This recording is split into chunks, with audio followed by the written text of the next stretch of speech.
Beauty is no quality in things themselves. It exists merely in the mind which contemplates them, and each mind perceives a different beauty. Generally speaking, the errors in religion are dangerous.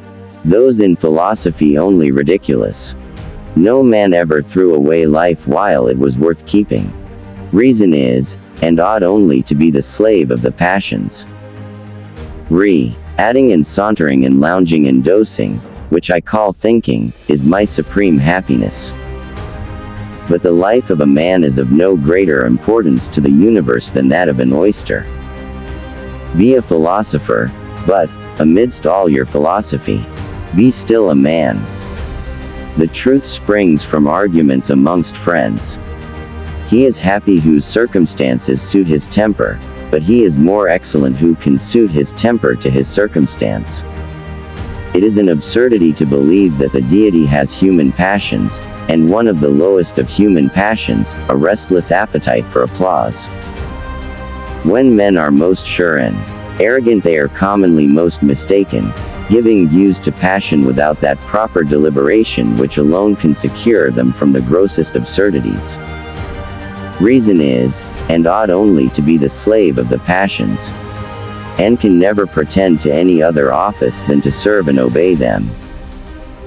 Liberty of any kind is never lost all at once. A wise man apportions his beliefs to the evidence.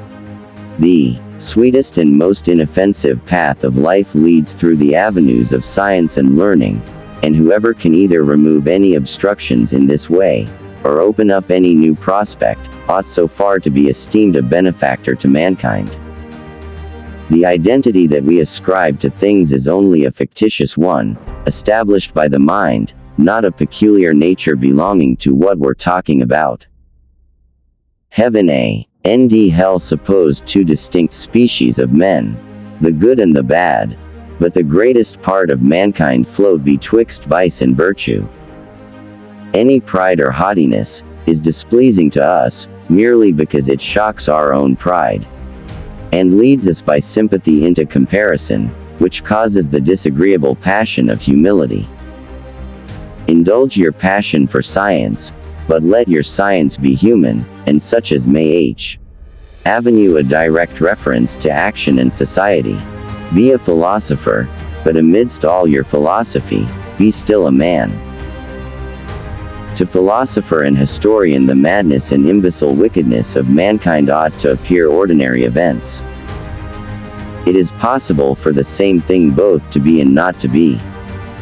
All knowledge degenerates into probability. Beauty in things exists in the mind that contemplates them. Be a philosopher, but amid all your philosophy be still a man. It is difficult for a man to speak long of himself without vanity. It is, therefore, a just political maxim, that every man must be supposed a knave. What a peculiar privilege has this little agitation of the brain which we call thought. Long before we have reached the last steps of the argument leading to our theory, we are already in fairyland.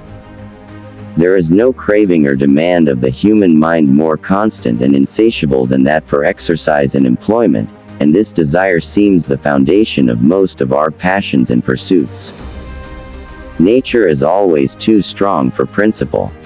The more instances we examine, and the more care we employ, the more assurance shall we acquire, that the enumeration, which we form from the whole, is complete and entire.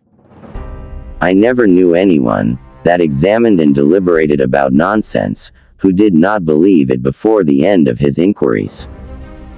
All the materials of thinking are derived, either from our outward senses or from our inward feelings. All that the mind and will do is to mix and combine these materials.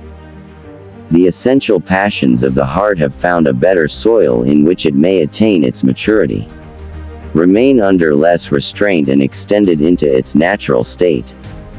The victory is not gained by the men at arms, who manage the pike and the sword, but by the trumpeters, drummers, and musicians of the army. A man who hides himself, confesses as evidently the superiority of his enemy, as another, who fairly delivers his arms. Weakness, Fear, melancholy, together with ignorance, are, therefore, the true sources of superstition. With what assurance can we decide concerning the origin of worlds or trace their history from eternity to eternity? The hard O.F. man is made to reconcile the most glaring contradictions. Nothing is more surprising than the easiness with which the many are governed by the few. The beginning of motion in matter itself is as conceivable a priori as its communication from mind and intelligence. The most perfect happiness, surely, must arise from the contemplation of the most perfect object.